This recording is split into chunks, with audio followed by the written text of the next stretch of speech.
Welcome to the event, The Science of Climate Change, the Current Situation and Future Perspectives. In a time where climate is in the spotlight, and even this weekend, the UN Climate Change Summit in Madrid taking place, events where we can learn and discuss about climate change, the science behind it, and how society is preparing itself are of the utmost relevance.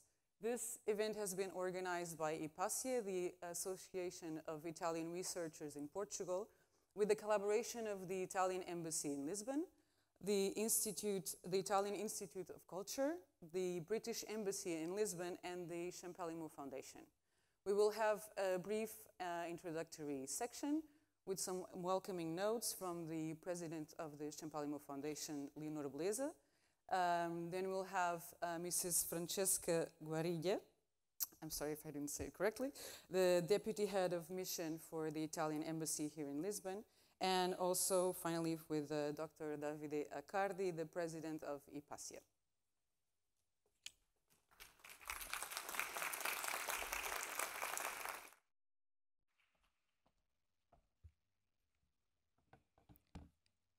Good afternoon.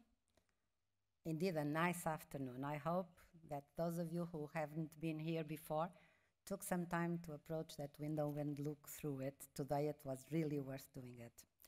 So it's my pleasure to welcome you all here to the Champalimaud Center for the Unknown.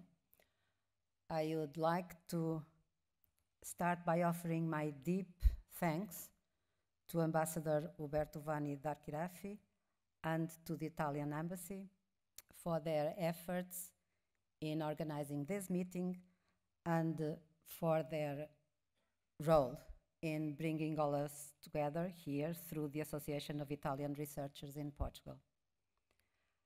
I am pleased to welcome representatives from both the Italian Embassy and the British Embassy. And I offer my thanks to all of the speakers who took some of their busy time from their busy schedules to come here and offer us, to all of us, their perspectives on a theme which importance doesn't have to be stressed by us now. Here in this building, we are strong believers in the power and importance of collaboration. As we all know, the very best science is a team effort, and the best teams are often not restricted by national borders. As some of you will have seen when entering the main building here, there is there a long row of national flags. Each of those flags represents one of the 44 nationalities we have working in this building and contributing all to our scientific mission. Each time we reinforce an international friendship, we expand our scientific horizons. It therefore gives me great pleasure and optimism to be able to host here a conference based on the mutual ambition and friendship of three countries, Portugal, Italy, and the UK. We all share a proud tradition of scientific exploration and a strong desire to be at the forefront of future innovation. In this institute, we are pleased to have scientists from Italy making important contributions in both our clinic and our research labs. Carlo Greco, who heads our radiotherapy department and in this building, in this center, was, along with Ambassador Uberto Vanni d'Archirafi, one of the founding members of IPACIA. His contributions to the field, his very important contributions to his field, have brought benefits far beyond our two countries. We also count on the efforts of Davide Accardi, who combines his scientific work in this foundation with his position within the association. We are pleased in this foundation to be strengthened links between Italy and Portugal and to be reinforcing our scientific partnership.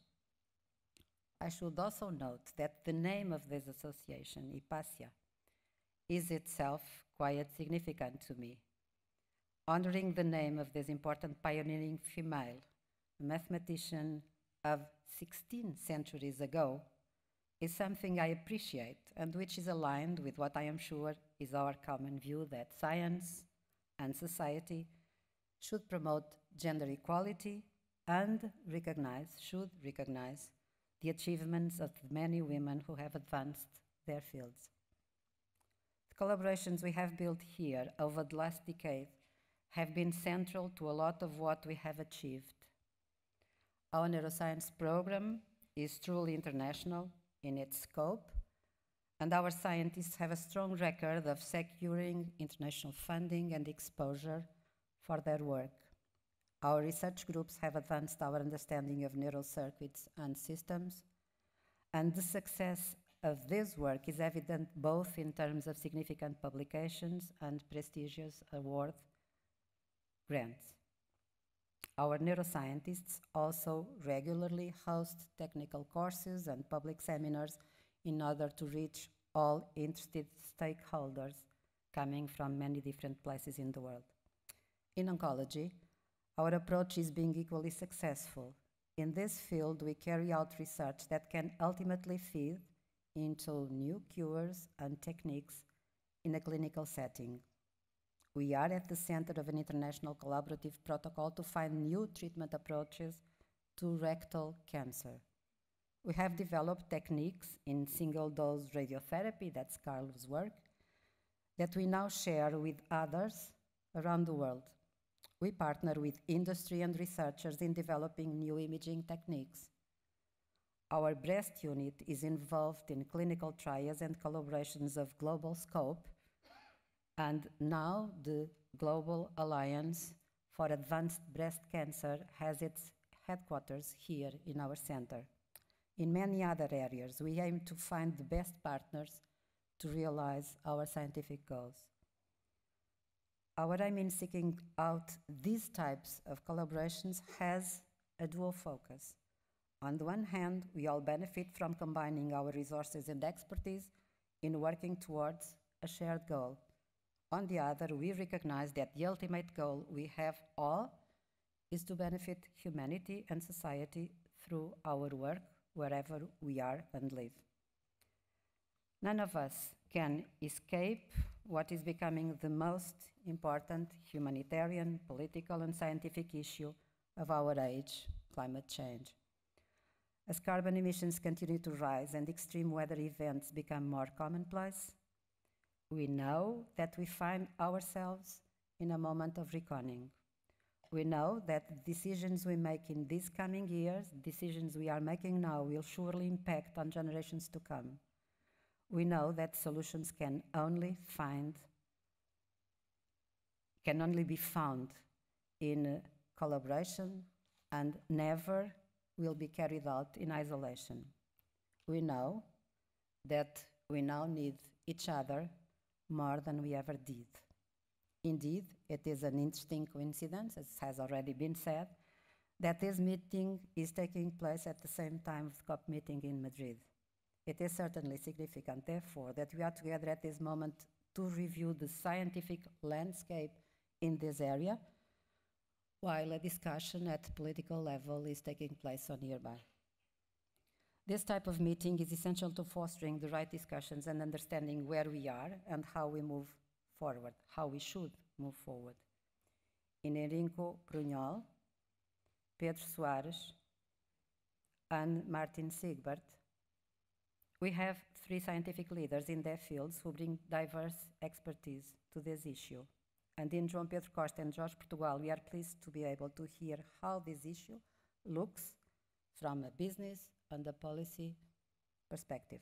So, on this theme of collaboration and scientific advancement, I am delighted that you brought your insight here to the Champalimaud Center for the Unknown.